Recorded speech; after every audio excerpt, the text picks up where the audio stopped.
Hey, how are you? Thank you. you. So quickly. Right. Hello, how are you? Good, thank you. So story was with the snake. It's in here. I've just brought it in. It wasn't in the pool area. And I went to, I think it's because it was in water. So this was half, it is alive.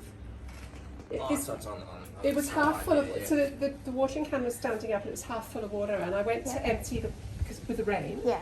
I went to empty the rain out. And I saw the snake in there, and I thought it was dead at first. And so I emptied all the water out and just left it down, and then I saw the snake moving in there.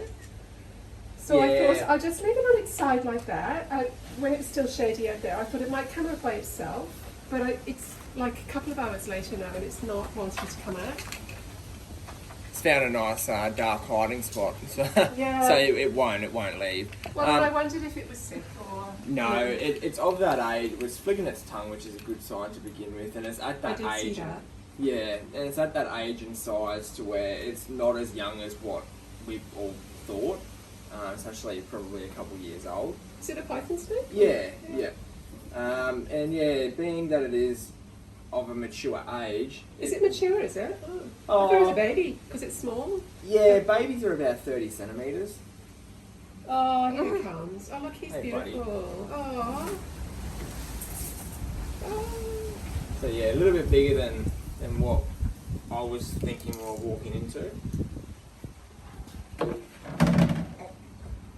Oh. So yeah, being this age, it's very unlikely that he would have drowned himself in there. Okay. And they can hold their breath for quite some time really? as well.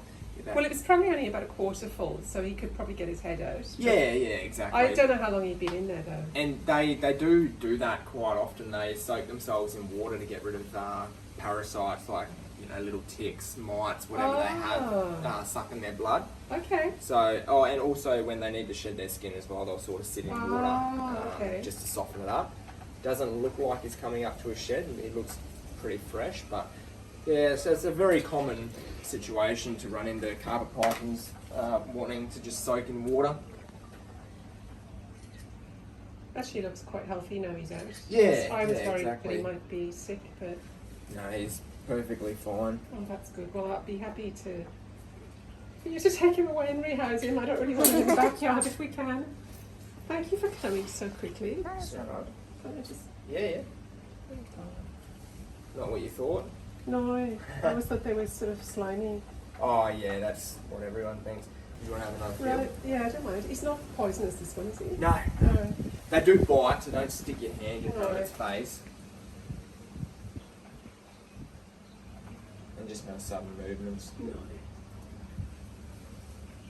Try and keep them as still as I can. Yeah, no, it's fine. What? Yeah, that's fine. Might have to open that bag up a little bit more, try and get him going. Yeah. I was worried if he was sick, if he just stayed in that can, he'd just die, and I didn't want that to happen.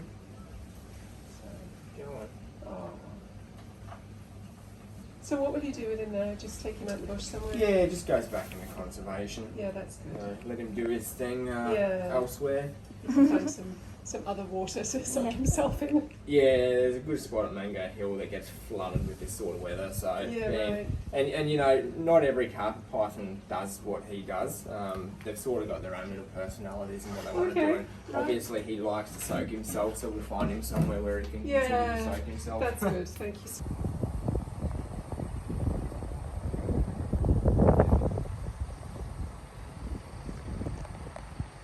You're right. Any good ones there? Oh, I'm videotaping. Oh. Do you want me to take photos? No, whatever. Oh. What are you doing? Oh, I'll just video. Alright, so we got this beautiful carpet python from the watering can.